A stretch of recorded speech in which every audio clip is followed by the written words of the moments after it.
Hi friends, welcome back to my channel Ajay talks. दोस्तों, एक term है डिजिटल अरेस्ट। इसके बारे में लगातार बात की जा रही है। खासकर तब से इसकी चर्चा ज्यादा जोरों से की जाने लगी जब से देश के प्रधानमंत्री नरेंद्र मोदी जी ने पिछले वर्ष 2024 में अपने मन की बात में इसके बारे में लोगों को चिताया, आगाह किया कि इस तरह का स्कैम है वो लगातार बढ़ रहा है, लोगों को अवेयर रहने की जरूरत है। बाद में मोबाइल फोन के कॉलर ट्यून में भी लगातार अमिताभ बच्चन जी की आवाज में लोगों को सतर्क किया जाता रहा कि डिजिटल अरेस्ट जो है उससे बचें। इस तरीके से कोई आपको कॉल करे, कोई पुलिस वाला बनकर, कोई आरबीआई अधिकारी बनकर के, तो आप उससे सतर्क रहें। उसके बावजूद लगातार अखबार में एक के बाद एक बड़े बड़े मामले दर्ज किए जा रहे हैं। तो आज का जो मामला है वो देश का संभवतः अब तक का सबसे बड़ा मामला सामने निकल करके आ रहा है, जहां पर दिल्ली की पॉश कॉलोनी गुलमोहर पार्क में साउथ दिल्ली में रहने वाले एक रिटायर्ड बैंकर के साथ में 23 करोड़ रुपए की ठगी हो गई है इसी डिजिटल अरेस्ट स्कैम के चलते। तो आज का मामला समझ लेते हैं। दरअसल ये जो मामला है, ये रिटायर्ड बैंकर नरेश मल्होत्रा जी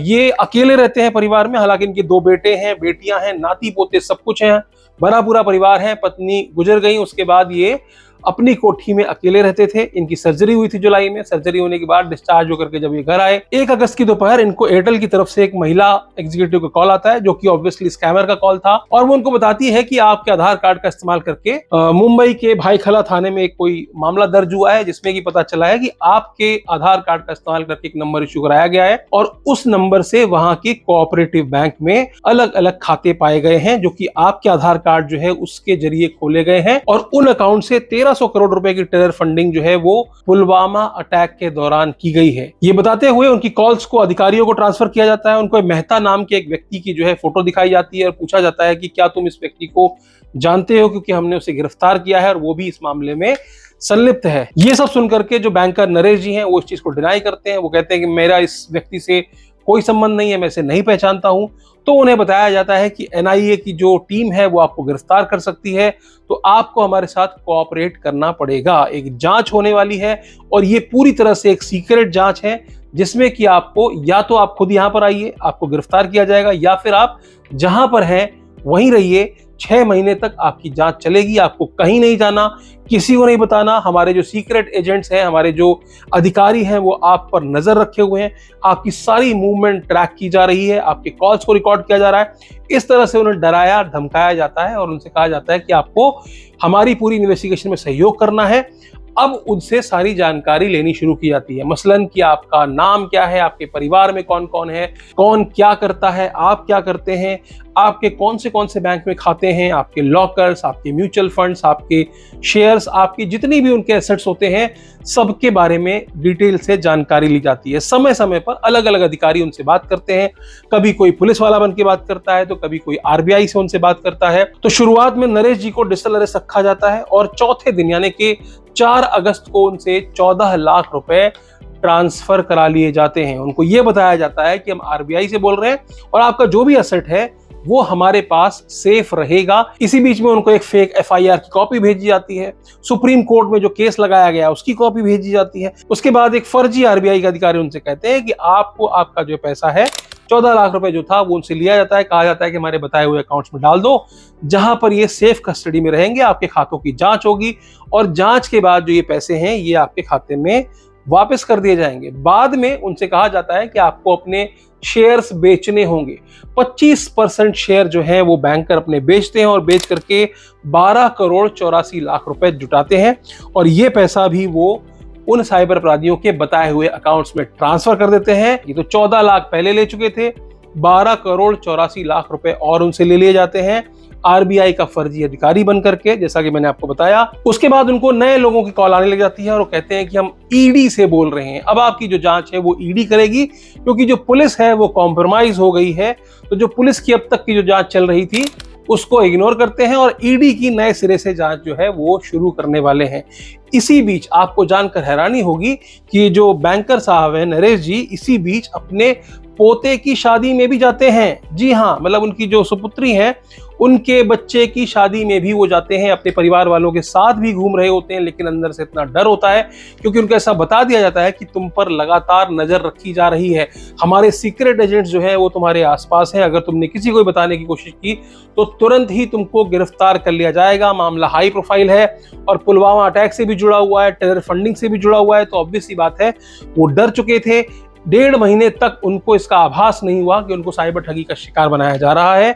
लोगों के साथ उठना बैठना, बावजूद इसके बाकायदा उनको बोला गया कि आपको बैंक जाना है, बैंक जाकर के पैसों को हमारे बताए हुए अकाउंट्स में ट्रांसफर करना है। 4 सितंबर तक उन्होंने 9 करोड़ 90 लाख रुपए और ट्रांसफर कर दिए कथित ईडी के जो साइबर अपराधी, ईडी के अधिकारी बनकर के जो साइबर अपराधियों ने अप्रोच कर रहे थे, उनके द्वारा दिए हुए अकाउंट में 9 करोड़ 90 लाख रुपए और ट्रांसफर कर दिए। तो इस तरीके से टोटल 23 करोड़ रुपए जो है उनके बताए हुए खातों में ट्रांसफर करने के बाद 14 सितंबर को वापस उनको ईडी की तरफ से कॉल आई और कहा गया कि आपको 5 करोड़ रुपए और ट्रांसफर करने हैं। और जितनी बार भी, आपको पता होगा कि जो मॉडस ऑपरेंडी है, इसके तहत जो पैसे लिए जाते हैं वो किसी न किसी फर्जी अकाउंट में लिए जाते हैं। बहुत सारे फर्जी म्यूल अकाउंट्स खोले जाते हैं, फर्जी करंट अकाउंट्स खोले जाते हैं और उन अकाउंट्स में इन पैसों को ट्रांसफर कराया जाता है। हर बार जब भी ये पैसे लेते हैं ये नया अकाउंट देते हैं। तो ऐसे ही जब 5 करोड़ रुपए मांगे गए तो कोई प्राइवेट लिमिटेड फर्म थी जिसके नाम पर वो अकाउंट था, उन्होंने कहा कि मैं ये पैसा जो है 5 करोड़ रुपए उस खाते में ट्रांसफर नहीं करूंगा, मैं खुद कोर्ट में जाकर के सरेंडर कर दूंगा। ये जब उन्होंने कहा उसके बाद से साइबर अपराधियों ने उनसे जो है संपर्क तोड़ लिया और इस तरीके से उनको 23 करोड़ रुपए का सीधा सीधा चूना लग गया। जब थाने में जाकर रिपोर्ट दर्ज कराई, सारे अकाउंट्स को फ्रीज किया गया जिनमें पैसे डाले गए थे, तो पता चला कि 12 करोड़ 11 लाख रुपए जो है वो उन अकाउंट्स में फ्रीज कर दिए गए हैं और पुलिस अपनी प्रक्रिया शुरू कर चुकी है। यानी कि जांच के बाद उन पैसों को रिकवर किया जाएगा, उन अकाउंट से निकाला जाएगा और गिरफ्तारियों का दौर भी शुरू होगा। लेकिन समझने वाली बात यह है कि ये पूरा जो मॉडस ऑपरेंडी है, आपको क्या करना है यार। तो सबसे पहले और सबसे जरूरी चीज ये है कि अपने बुजुर्गों को, जो आपकी सोसाइटी में हो, जो आपके आसपास रह रहे हो, आपने ये मामला देख लिया, समझ लिया, आपको पता है, उनको अवेयर कीजिए। और खासकर वो लोग जो कहीं से रिटायर्ड हैं, उनको एक साथ पेंशन का पैसा मिल रहा है, एक साथ उनको जो फंड्स के पैसे मिले होते हैं, रिटायरमेंट के बाद तमाम सारे बेनिफिट्स के पैसे मिले होते हैं, उनके वो पैसे उनके बैंक में एफडी के तौर पर जमा है, तो उनको साइबर अपराधी शिकार बनाते हैं। उनको पता होता है, उनके पास अपने टारगेट की हर डिटेल होती है। कई सारे बैंकर्स अरेस्ट किए गए जिनका यही काम है, वो अपनी ब्रांच में जितने भी ऐसे हाई नेटवर्थ वाले लोग होते हैं जिनके पास इनके बैंक अकाउंट में तमाम सारे पैसे सालों से पड़े हुए, उनको पता है, उनकी लिस्ट निकाली जाती है और सीधे सीधे साइबर अपराधियों को पकड़ा दिया जाता है। तो ऐसा नहीं है कि साइबर अपराधी हर किसी को कॉल कर रहे हैं कि कोई स्टूडेंट भी निकल आया, कोई बेरोजगार भी निकल करके आया, ऐसा रिस्क वो ले ही नहीं रहे हैं। वो बाकायदा प्रीमियम लोगों को फिल्टर करके ही कॉल करते हैं। ऐसे लोग जिन्होंने 5 करोड़ रुपए का फ्लैट खरीदा हो या उससे ऊपर की कोई रकम इन्वेस्ट की हो, ऐसे लोग जिनका पोर्टफोलियो बहुत स्ट्रांग हो, कोई शेयर मार्केट में अच्छा पैसा लगाता है, तो इस तरह का डेटा, इस तरह का कॉन्फिडेंशियल डेटा, ऐसे कॉन्टैक्ट्स निकाले जाते हैं बैंकों के माध्यम से, क्रेडिट कार्ड कंपनियों के माध्यम से, बड़े बड़े बिल्डर्स के माध्यम से, जो बड़े लग्जरी कार्स के शोरूम्स होते हैं उनके ओनर्स को टारगेट किया जाता है, ताकि उनको पता है कि अगर इसको हम शिकार बनाएंगे और ये अगर हमारे चंगुल में फंस जाता है तो एक बड़ा अमाउंट ही जो है वो हम इनसे निकाल सकते हैं। और आमतौर पर ऐसे लोग जो हाई नेटवर्थ वाले लोग होते हैं, उनको लगता है कि अवेयरनेस वाली चीजें, समय नहीं है उनके पास ये जानने का, समय नहीं है इस तरह की न्यूज को पढ़ने का। और जब हेडलाइन हम पढ़ते हैं तो हमको लगता है कि यार जो विक्टिम है ना, वो ही इतना मूर्ख है कि उसने इतने पैसे गवा दिए। हम तो बहुत होशियार है, हमें सब पता है। कोई सेट पैटर्न नहीं है कि एक ही तरीके से हर किसी को ठगेंगे। किसी को कहा जाता है कि आपके आधार कार्ड पर कोई कंपनी रजिस्टर करा ली गई है तो जीएसटी डिपार्टमेंट से बात कर रहे हैं। किसी को कहा जाता है कि तुम्हारे नाम से कोई आयकर, यानी कि तुम्हारे नाम पे बहुत ज्यादा इनकम जो है वो दिखी है, ऐसा देखा गया है कि बहुत सारे इलीगल सोर्सेज से तुम पैसे कमा रहे हो, तो हम आयकर डिपार्टमेंट से बात कर रहे हैं, इनकम टैक्स डिपार्टमेंट से बात कर रहे हैं। कहीं नारकोटिक्स डिपार्टमेंट से बात की जाती है तो कहीं कस्टम से बात की जाती है। तो ऐसा नहीं है कि कोई सेट पैटर्न है, लेकिन पैटर्न एक ही चीज का है कि आपको कॉल करके एक बात कहना कि आपके आधार कार्ड का इस्तेमाल करके कहीं कोई क्रेडिट कार्ड इशू हुआ है, कहीं कोई बैंक अकाउंट खुला है, कहीं कोई जीएसटी रजिस्टर हुई है, कहीं कोई कंपनी रजिस्टर हुई है, कहीं किसी मनी लॉन्ड्रिंग में आपका नंबर इस्तेमाल किया जा रहा है, कोई ऐसी सिम कार्ड जिसका कि कोई रेप में इस्तेमाल हो रहा है, आपका बच्चा अरेस्ट हो गया है। इस तरह के अलग अलग मॉडस ऑपरेंडी इस्तेमाल किए जाते हैं। समय समय पर ये चेंज करते हैं। कभी ये जेट एयरवेज के ओनर के साथ में नाम जोड़ देते हैं, या कोई भी जो प्रचलित नाम चल रहा होता है, स्कैम चल रहा होता है, कोई घोटाला सामने आया होता है, उसके साथ आपको जोड़ देते हैं कि भैया वहां पर आपका मामला सामने निकल करके आया है, आपके कॉन्टैक्ट्स वहां पर निकल करके आए हैं, तो हमें आपकी जांच करनी होगी। तो टोटल मामला जो शुरू होता है वो जांच के नाम पर ही होता है। और लोग अक्सर पहला ऑप्शन जो वो देते हैं कि आपको थाने आना पड़ेगा, उसको अवॉइड करके इस पर बिलीव कर लेते हैं कि ठीक है, घर पर रह करके भी हम जांच कर सकते हैं वीडियो कॉल के जरिए। और ये सबसे कन्वीनियंट लगता है, क्योंकि हमेशा अगर आप दिल्ली के हैं तो वो कहते हैं हम बॉम्बे से बात कर रहे हैं, अगर आप बॉम्बे से हैं तो वो आपसे कहते हैं कि हम कलकत्ता से बात कर रहे हैं। तो अलग अलग शहरों का नाम इस्तेमाल करते हैं जो कि आपकी पहुंच से दूर हो और आपको 2 घंटे में वहां पर पहुंचने की बात की जाती है। तो याद रखो, डिजिटल अरेस्ट जैसा कोई टर्म बना ही नहीं है। किसी पुलिस विभाग, आरबीआई, ईडी कहीं भी डिजिटल अरेस्ट नहीं किया जाता है। अगर आपके खिलाफ कोई मामला है तो पुलिस आपको घर से उठा कर ले जाएगी। अपने चैनल के माध्यम से मैं भी लगातार पिछले 2 सालों से, मुझे याद है कि 2023 में सबसे पहले मैंने इसको लेकर के एक वीडियो किया था जिसमें कि दिल्ली की एक महिला डॉक्टर के साथ में 4.5 करोड़ रुपए की ठगी हो गई थी। उस समय इस स्कैम को फेडेक्स स्कैम या फिर पार्सल स्कैम के नाम पे जाना जाता था, क्योंकि लोगों को जो कॉल्स आ रही थी वो फेडेक्स कोरियर की तरफ से आ रही थी, यानी कि फेडेक्स के नाम का इस्तेमाल करते हुए आ रही थी कि हम फला फला फेडेक्स कंपनी से बात कर रहे हैं और कोई कोरियर है जो कि आपके नाम का है, ताइवान जा रहा था, उसमें लीगल सामग्री पाई गई है, आपके नाम का आधार कार्ड पाया गया है, तो अब आपकी जांच करनी है, आपकी इन्वेस्टिगेशन करनी है। तो इस तरीके से मामले शुरू हो रहे थे। लेकिन धीरे धीरे अवेयरनेस बढ़ी, तमाम सारे वीडियोस बनने लगे, लोग जागरूक होने लगे, तो साइबर अपराधियों ने भी अपने पैतरे बदलने शुरू कर दिए। तो क्या होता है डिजिटल अरेस्ट? मैं कई सारे अपने सेमिनार्स में पूछता हूं लोगों से जब कि भैया डिजिटल अरेस्ट के बारे में जानते हो? इतनी अवेयरनेस होने के बाद भी लोग कहते हैं हाँ नाम सुना है,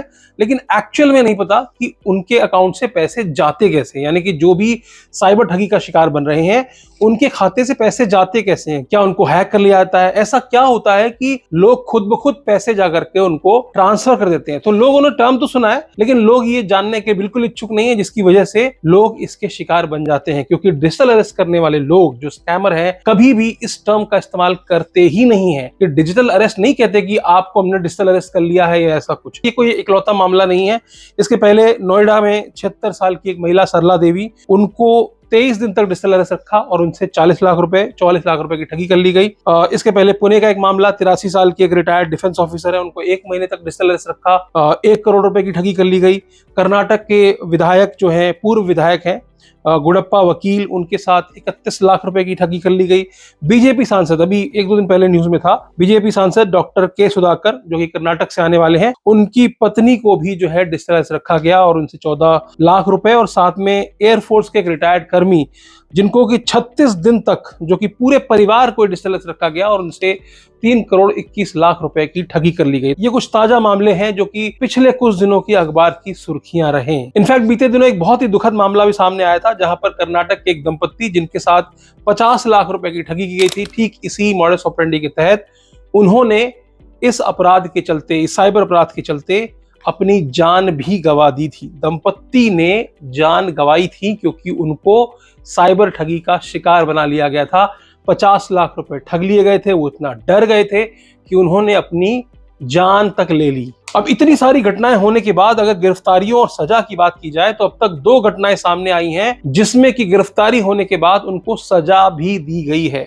लखनऊ में एक ऐसा मामला था जिसमें कि डॉक्टर के साथ में 80-85 लाख रुपए का इस तरह का डिजिटल अरेस्ट स्कैम में ठगी हुई थी। उसमें जो अभियुक्तों को गिरफ्तार किया था उसमें एक देवाशीष राय नाम का एक व्यक्ति, जिसको 7 साल की सजा और 68,000 रुपए का अर्थदंड उस पर लगाया गया था। अपराध के 14 महीने के अंदर अंदर ही उसको सजा सुनाई गई और इस बीच में उसको जमानत तक नहीं दी गई थी। यह मामला पहला मामला था डिजिटल अरेस्ट में, वो पहली गिरफ्तारी, पहली सजा जो अब तक सुनाई दी थी। और दूसरी सजा जो है वो वेस्ट बंगाल से आई थी सामने, जिसमें कि 9 लोगों को उम्र कैद की सजा सुनाई गई, जहां पर एक कृषि वैज्ञानिक के साथ में 1 करोड़ से ऊपर का डिजिटल अरेस्ट का स्कैम हुआ था और उसमें 13 लोगों को गिरफ्तार किया गया था अलग अलग स्टेट से, और उनमें से 9 लोगों को उम्र कैद की सजा सुनाई गई। और जितने भी आज के दौर में साइबर अपराध हो रहे हैं उनको कोई जल्दी नहीं है। ऐसा नहीं है कि आपको सीधा कॉल करेंगे और पहली कॉल में ठगना शुरू कर देंगे, बिल्कुल नहीं। ये जो पूरा स्कैम डिजाइन किया गया है बहुत ही इंटेलिजेंट स्कैम है।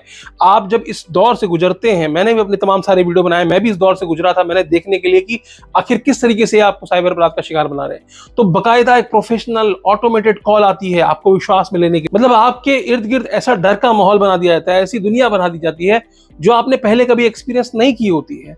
पहली कॉल ऑटोमेटेड है, आपको बिलीव हो जाता है कि एयरटेल से कॉल आ रहा है, एक महिला कॉल कर रही है, बाकायदा प्रोफेशनल तरीके से आपसे बात की जाती है, आपको एक एक डिटेल दिखाई जाती है कि कौन से थाने में क्या FIR नंबर है, कौन सा नंबर आपके नाम पर इशू कराया गया, आपसे आपका आधार कार्ड मांगा जाता है, बहुत ही डिटेल के साथ कॉल की जाती है। पहली कॉल आती है, फिर वीडियो कॉल आती है, वीडियो कॉल में थाने का सेटअप दिखाया जाता है, आपको लगता है कि सामने कोई पुलिस वाला बैठा हुआ है, जो कि थोड़ी देर के लिए होता है, और उसके बाद आपको वीडियो कॉल पे आने के लिए कहा जाता है। आपको लगातार कहा जाता है कि जब तक हम न कहें आपको वीडियो कॉल से नहीं हटना है, आपको आसपास किसी से नहीं बताना है, और बाद में थोड़ा डराने के बाद आपको सांत्वना दी जाती है कि हमें समझ में आ रहा है कि इतना जानने के बाद कि आपकी इसमें कोई संलिप्तता नहीं है, तो अब हम आपकी हेल्प करेंगे।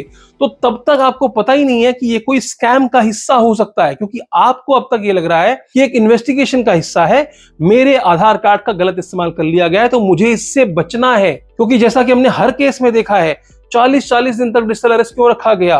पैसा आखिरी फेज में मांगा जाता है। शुरुआत के फेज में आपको मेंटली उस लेवल तक ले जाया जाता है, आपके बिलीफ को और स्ट्रांग किया जाता है। कोई जल्दीबाजी नहीं है, बहुत दिन तक वो आपको इस स्टेज में रखते हैं कि आपके अंदर डर बढ़ता जाता है, और जैसा जैसा वो कहते जाते हैं वैसा वैसा आप करने लग जाते हैं। तो यहां कोई बैंक अकाउंट की हैकिंग नहीं हुई, यहां पर आपको हैक कर लिया गया, आपके इर्द गिर्द ऐसा माहौल बना दिया गया कि आप विश्वास करने लग जाते हैं कि वाकई में ऐसा कुछ हुआ है। फर्जी सुप्रीम कोर्ट के ऑर्डर्स भेज दिए जाते हैं। कई केसेस में ऐसा भी देखा गया कि जिसमें सुप्रीम कोर्ट की एक फर्जी वेबसाइट बनाई गई, आपको FIR का नंबर दिया गया और कहा गया कि आप खुद जाकर के इस वेबसाइट से डाउनलोड कर लो FIR की कॉपी। इस लेवल का डिटेल काम किया जाता है स्कैम में। तो ये कोई छोटा मोटा स्कैम नहीं है, बहुत बड़ा स्कैम है। अगर 12 करोड़ रुपए की रिकवरी अगर इस अकाउंट में हुई है, तो आप समझ सकते हैं कि 23 करोड़ रुपए की ठगी थी। 11 करोड़ तो अभी भी पता नहीं है, पता नहीं मिलेंगे भी या नहीं मिलेंगे। जो गिरफ्तार होंगे गिरफ्तार तो हो जाएंगे, लेकिन उनसे पैसों की रिकवरी होगी या नहीं होगी। और ज्यादातर मामलों में जो गिरफ्तार लोग होते हैं वो मनी म्यूल्स होते हैं, जिन्होंने बैंक अकाउंट अरेंज किया होता है और उनके पास से पैसों की रिकवरी ना के बराबर होती है। तो ऐसे केसेस में जब तक कि पैसों की रिकवरी ना हो, विक्टिम को पैसे नहीं मिलते हैं। तो जरूरी क्या है, जो शुरू से आखिरी तक मैं कहता आ रहा हूं, जरूरी है अवेयरनेस। लोगों को अवेयर कीजिए, आपको पता है अपने आसपास के लोगों को बताइए, खासकर जैसा कि मैंने कहा बुजुर्गों तक इस अवेयरनेस को जरूर पहुंचाइए। तो आज के वीडियो में सिर्फ इतना ही, फिर मिलेंगे किसी और वीडियो में। वीडियो अच्छी लगी हो तो लाइक कर दीजिएगा, चैनल पर नए हो सब्सक्राइब करते हुए जाइएगा, और लोगों को अवेयर जरूर कीजिए। और अंत में एक ही बात कहूंगा, हंसते रहिए, मुस्कुराते रहिए, साइबर अपराध से सुरक्षित रहिए। धन्यवाद।